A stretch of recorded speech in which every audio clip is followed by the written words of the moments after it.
All right, let's continue then on the topic of crime then. The Durban Central policing area, Inanda and KwaMashu north of the city, and Plessislaer at Pietermaritzburg are among the top 5 police stations in the country when it comes to the number of robberies that are being reported in their precincts. Police Minister Bheki Cele released the crime stats for January to March this year on Friday. Durban Central is among the top 5 stations when it comes to robberies at non-residential premises. Let's get more on this. We're joined via Zoom by Mary de Haas.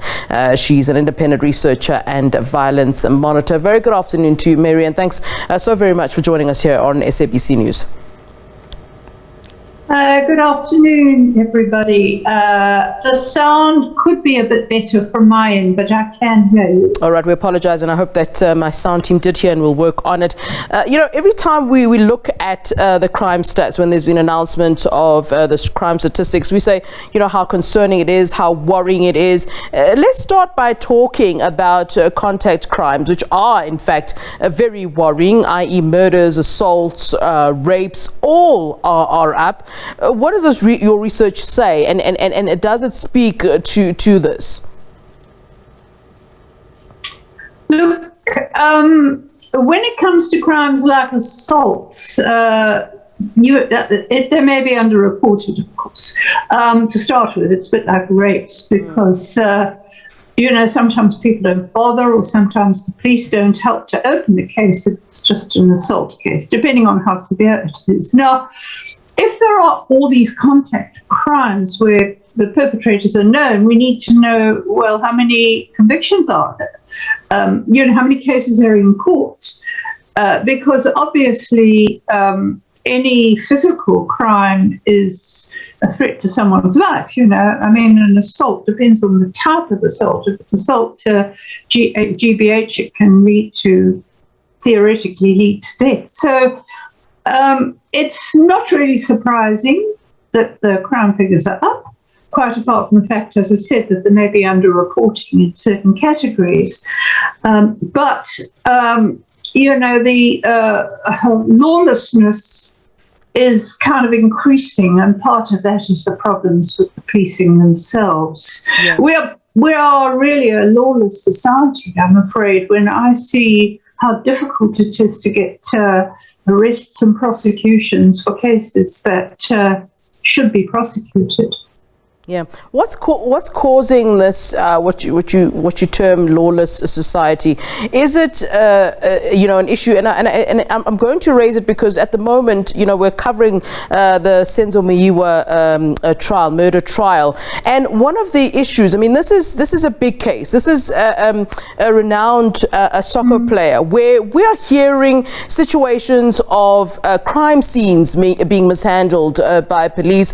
We're actually hearing about gross incompetence from what I'm picking up, and I wonder if this is a contributing factor to what you speak of when you mention that we're living in a lawless society. No doubt the criminals themselves are contributing to the fact that we are in this lawless society, but surely the criminals are doing it because there are loopholes everywhere. Is that a correct assessment of what's going on? Yeah, indeed.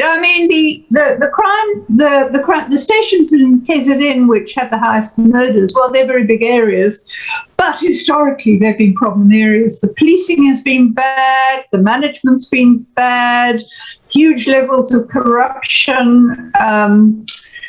Areas like that, for example, in KwaMashu, you've got hostels. The KwaMashu hostels are particularly problematic. You should not have hostels 25 years into democracy. They're badly maintained. It's difficult for the police to get there to police them properly. The police come under attack. But there is a systemic, generic problem with the police in South Africa, and that is that a lot of them are corrupt. IPID is not up to the job because it should be made independent of the ministry and being given more resources. But, in different stations, you've got corrupt members, and that's bad management. And you've got people getting into the police because they're friends, they're lovers, they're cadres, they're not properly trained. There's a nepotistic network I've been trying to expose for these last weeks in the police. Yeah. Even at the national policing level, there are allegations that a senior member is not even a South African citizen and has got a false ID. So you've got these problems in the police. You've got the politicization of the police. I mean, in the Free State, the Ace Magashulu appointees appointed because they know someone, not because they're competent. Huge levels of corruption. Yeah. And it's in this province too. Politicization, KZN. Last July, one station I know of, several dozen police refused to lift a finger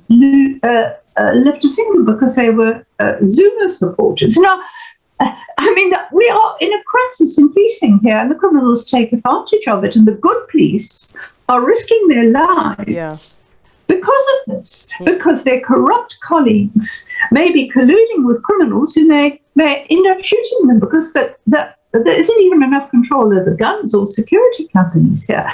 And the taxis are basically running the place, and no one is regulating the taxis. In an area outside Durban where the taxi drivers shot bus drivers, so people are now paying more for transport, and no one does anything about it. One of the taxi associations isn't even registered.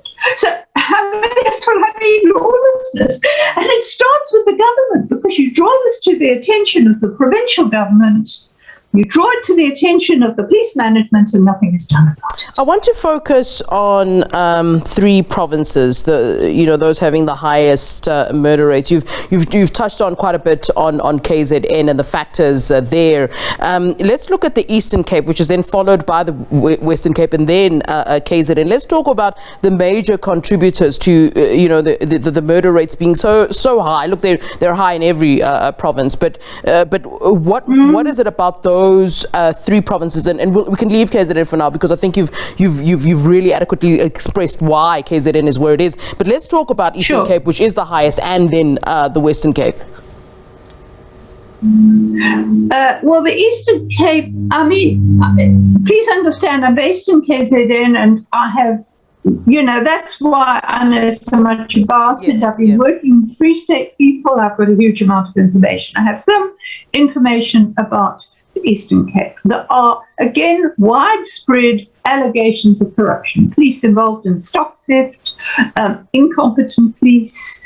The same story. I mean, exactly the same story as we get here. I don't have the specifics about the police stations. There's another problem. I mean, I'm sitting with a document about corruption in crime intelligence in the Eastern Cape.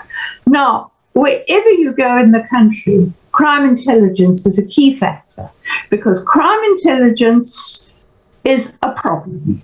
It's got the wrong management. It's got the wrong people in it. Yeah. You must remember that some of those police in crime intelligence were some of the worst apartheid police who have stayed on it. Some of the police were specially trained in overseas countries as supporters for Zuma. These are in crime intelligence now. The intelligence services are part of the crisis in this country.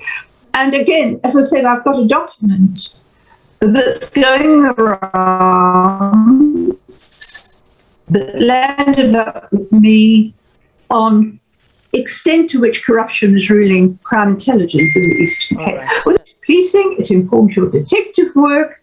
Crime intelligence is not functioning properly in South Africa, and it's driven by these political conflicts. All right, Mary de Haas, thanks very much for weighing in for us on the crime stats which were recently released by Minister Bheki Cele.